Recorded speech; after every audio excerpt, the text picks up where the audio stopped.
Hello and welcome to The Long Play, where we listen to some of the world's greatest albums. It's a bit like a book club, but there's no books. I'm Tom. And I'm Paul. And welcome back. Yeah, welcome back to our second month. So thank you for everybody who joined us last month to listen to Bob Dylan, Blood on the Tracks. And this month, we're going to be listening to Baduizm by Erykah Badu. So what do you know about this album, Tom? Do you know, I know precious little. Other than that, I've wanted to listen to it for a long time. I don't know anything really. I'm hoping that you're going to be doing the heavy lifting in that regard for this episode. I mean, it's very much kind of in my tastes. I'm a massive Jill Scott fan, and Who is Jill Scott, which was released post this album, is one of my favourite albums of all time, and it feels like Erykah Badu is kind of the queen of neo soul. So it's really somebody who I should have listened to, and I haven't. Brown Sugar by D'Angelo and this album by Erykah Badu kind of kickstarted the whole neo soul thing that the likes of Jill Scott came in on, and I absolutely love some of that music. And this feels like a gap in my knowledge. Yeah. So I'm really looking forward to getting into the album. Yeah, D'Angelo I know well. Yeah. But yes, that sort of era of neo soul is maybe not. It's not much wider than that. Yeah, it won't feel like a new experience for me. But yes, I know absolutely nothing. Which I was saying to you earlier that it's quite a nice experience to walk into listening to a record with absolutely no preconceptions. Like with Bob Dylan, like I kind of knew what the vocals were going to kind of be like. I kind of knew what the songwriting was going to be like. And I kind of did walk in with a bit of a like, I was actually a bit hesitant. Yeah. I don't know if we talked about this before we walked in. Like I was a bit apprehensive, maybe about not liking it. Yeah. Similarly, and with this, I'm kind of running into it. I'm really excited to listen to this album and to really dive into it. My question is whether that kind of immediacy of the amazing voice that she has, whether that is supported by the kind of depth of songwriting, and whether this album is going to really stand up to the test of time. And it clearly, it has done. It's a award-winning album, but will we love it? And there's only one way to find out. There is only one way.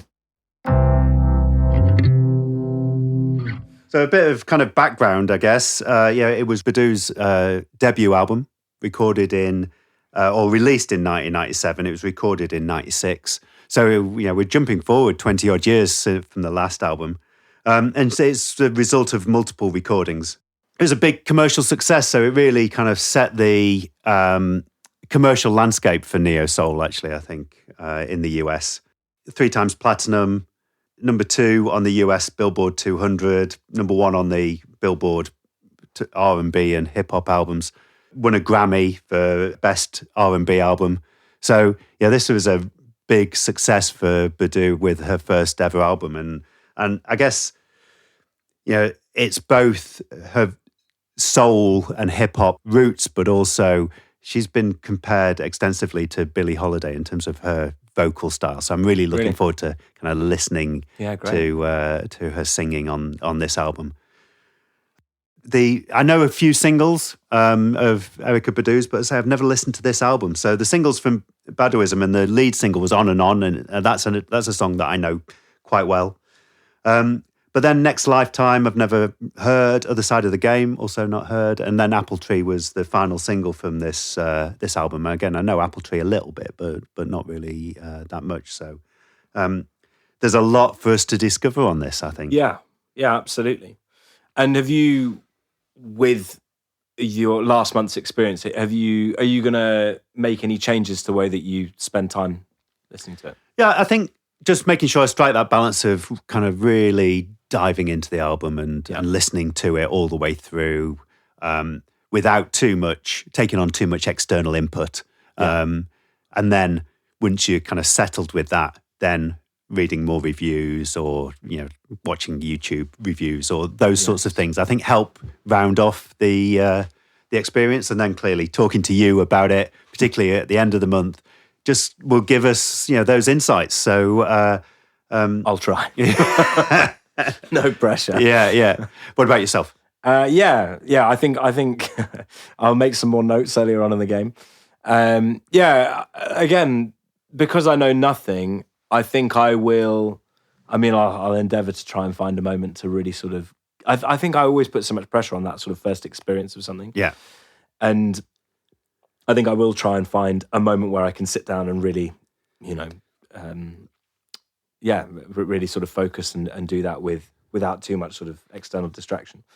But it's not always possible. So I will not be waiting, as I did last month, for about 5 days to find the right moment and then go, right, well, we've got to pull the trigger at some point. A bit more sort of active listening from the off.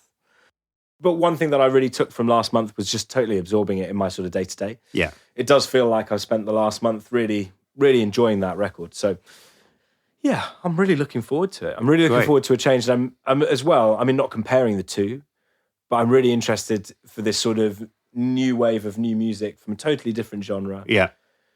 2 decades apart. Yeah. That's really exciting. Yeah. To sort of see the differences, the difference in the fidelity of the recording.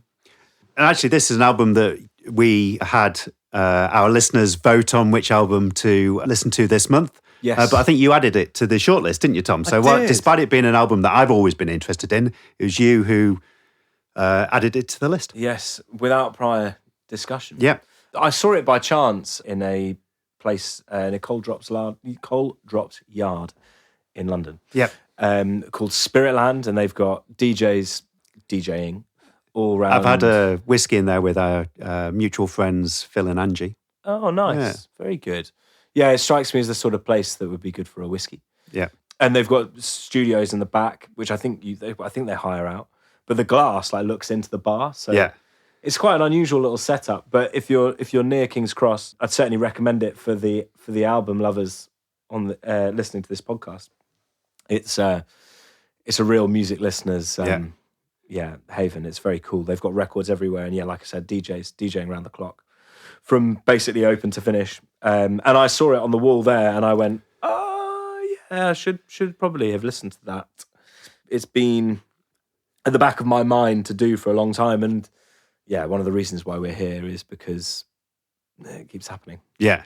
I mean, we've got, as most people have, a long list of albums that we'd wished we'd kind of dived into. So here we are with Baduizm, and I'm really looking forward to kind of getting cracking with that this month. Yeah, magic.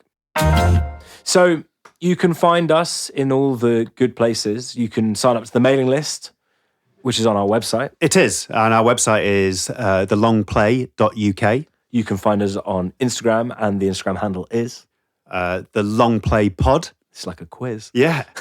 And all of these will be in the show notes as well, so you can click through from there. The easy version. Yeah. We've got a Discord.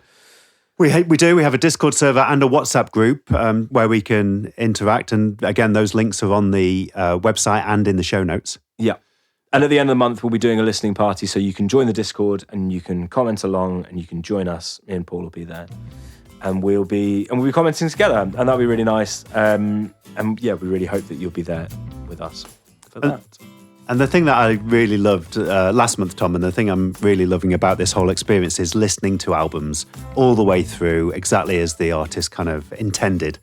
So we just have one rule, and that is no skipping, no shuffling.